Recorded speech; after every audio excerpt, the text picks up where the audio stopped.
আজি লাজতে দুখতে সমগ্ৰ অসমবাসী ৰাইজৰ ওচৰত দুহাত জোৰ কৰি ক্ষমা বিচাৰি অসমৰ মুখ্যমন্ত্ৰী হিমন্ত বিশ্ব শৰ্মা ডাঙৰীয়াই নিজৰ মুখ্যমন্ত্ৰীত্ব পদৰ পৰা পদত্যাগ কৰিবনে নকৰে এই প্ৰশ্নটো আমি কৰিবলৈ বিচাৰিছোঁ। কাৰণ আজি হিমন্ত বিশ্ব শৰ্মা ডাঙৰীয়াৰ গালত এটা প্ৰচণ্ড ৰাজনৈতিক স্বৰ সোধাই তেখেতসকলৰে কেন্দ্ৰীয় নেতৃত্বই সন্মানীয় প্ৰধানমন্ত্ৰী নৰেন্দ্ৰ মোদী ডাঙৰীয়াৰ নেতৃত্বত চলি থকা লোকসভাখনে লোকসভাৰ অধ্যক্ষগৰাকীয়ে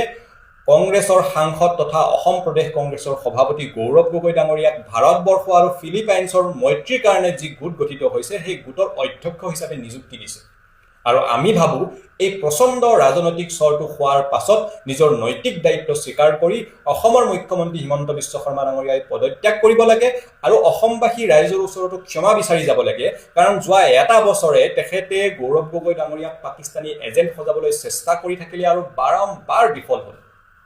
যোৱা 2025 চনৰ 10 ছেপ্টেম্বৰ তাৰিখে তেখেতে SITৰ প্ৰতিবেদন ৰাজহুৱা কৰাৰ কথা আছিলে আৰু সেই সময়ত SITৰ প্ৰতিবেদন ৰাজহুৱা নকৰাৰ কাৰণ হিচাপে মুখ্যমন্ত্ৰী ডাঙৰীয়াই কৈছিলে যে যিহেতু 10 ছেপ্টেম্বৰ তাৰিখে কংগ্ৰেছে যোগদান সভা ৰাখিছে সেয়েহে বিষয়টোৱে যাতে বেছি তল পৰি নাযায় SITৰ বিষয়টো, সেইকাৰণে তেখেতে কিছুদিন পাছত ক'ব। আৰু তেতিয়াই সমগ্ৰ অসমবাসী সমগ্ৰ ভাৰতবাসী ৰাইজে তেখেতক গৰিহণা দি কৈছিলে যে যিহেতু বিষয়টো দেশৰ সাৰ্বভৌমত্ব আৰু সুৰক্ষাৰ লগত জড়িত, সেয়েহে কেৱল মাত্ৰ নিজৰ ৰাজনৈতিক লাভালাভৰ কাৰণে ইমান তললৈ নামি কেৱল মাত্ৰ কংগ্ৰেছে যোগদান সভা ৰাখিছে কাৰণে আপুনি বিষয়টো পিছুৱাই লৈ যাব, এই কথাটো তেতিয়াই মুখ্যমন্ত্ৰী ডাঙৰীয়াক সকলোৱে গৰিহণা দিছিলে। আৰু তাৰ পাছতো মুখ্যমন্ত্ৰী ডাঙৰীয়াক সকলোৱে কৈ আছিলে যে গৌৰৱ গগৈ ডাঙৰীয়া যদি সঁচাকৈয়ে পাকিস্তানী এজেণ্ট তেনেহ'লে তেখেতৰ বিৰুদ্ধে কেছ ৰেজিষ্টাৰ নকৰি তেখেতক এৰেষ্ট নকৰি মুকলি আকাশৰ তলত ঘূৰি থাকিব দিয়া সকলো সমানে ৰাষ্ট্ৰদ্ৰোহী সমানে দেশদ্ৰোহী আৰু তেখেতসকলৰ ওপৰতো সমানে পদক্ষেপ গ্ৰহণ কৰিব লাগে।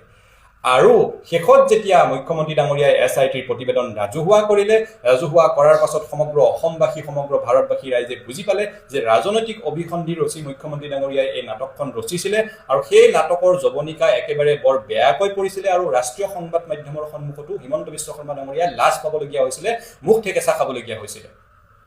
কেৱল মাত্ৰ হিমন্ত বিশ্ব শৰ্মা ডাঙৰীয়াৰ পৰিয়ালৰ দুৰ্নীতিৰ বিৰুদ্ধে কথা কওঁতেই হিমন্ত বিশ্ব শৰ্মা ডাঙৰীয়াই প্ৰয়াত তৰুণ গগৈ ডাঙৰীয়াৰ পৰিয়ালৰ বিৰুদ্ধে এনেধৰণৰ অভিযোগ যেতিয়া আনিছিলে তেতিয়াই অসমৰ ৰাইজে বুজি পাইছিলে। আৰু শেষত যেতিয়া সেই অভিযোগবোৰ এটাও প্ৰমাণ কৰিব নোৱাৰিলে, গৌৰৱ গগৈ ডাঙৰীয়াক পাকিস্তানী এজেণ্ট সজাব নোৱাৰিলে আৰু সমগ্ৰ বিষয়টো কেছৰ পৰিৱৰ্তে এটা মিডিয়াৰ বিষয় হিচাপে হিমন্ত বিশ্ব শৰ্মা ডাঙৰীয়াই তুলি ধৰি আগলৈ লৈ গৈ থাকিল, শেষত যেতিয়া সেই SITয়ে এদিনৰ কাৰণে যাৰ বিৰুদ্ধে অভিযোগ আনিছে সেই গৌৰৱ গগৈ ডাঙৰীয়াক এদিনৰ কাৰণে ফুটফুচৰ কাৰণেও নামাতিলে। গতিকে এই সমগ্ৰ কথা বতৰা যিহেতু হিমন্ত বিশ্ব শৰ্মা ডাঙৰীয়াই প্ৰমাণ কৰিব নোৱাৰিলে, তেখেতে সেই সময়তে লাজ পালে আৰু সেই লাজটো আৰু অধিক ত্বৰান্বিত কৰি আজি তেখেতসকলৰে কেন্দ্ৰীয় নেতৃত্বই হিমন্ত বিশ্ব শৰ্মা ডাঙৰীয়ালৈ বাৰ্তা পঠিয়াই দিছে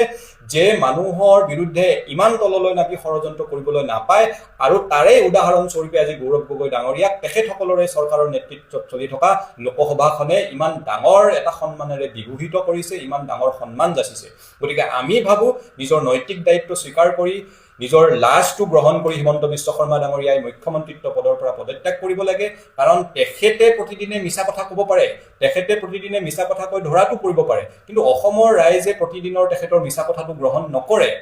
অসমৰ ৰাইজক যদি তেখেতে ভাবিছে যে তেখেতে আজি এটা মিছা কথা ক'ব, কালিলৈ সেইটো ধৰাত পৰিলে বা ভুল বুলি প্ৰমাণিত হ'লে আৰু এটা নেৰেটিভ চেঞ্জ কৰি বেলেগ এটা কথা উলিয়াই দিব, এই কথা বতৰাবোৰ অসমৰ ৰাইজে লক্ষ্য কৰি আছে। আৰু বিশেষকৈ তৰুণ গগৈ ডাঙৰীয়াৰ পৰিয়ালৰ বিৰুদ্ধে ইমান ডাঙৰ অভিযোগ আনি সেইটো প্ৰমাণ কৰিব যিহেতু নোৱাৰিলে, গতিকে এই বদনাম দিয়া কথা বতৰাবোৰ ইমান তললৈ নামি ৰাজনীতি কৰা কথা বতৰাবোৰৰ উত্তৰ অসমৰ ৰাইজে 2026 চনত নিশ্চয় দিব।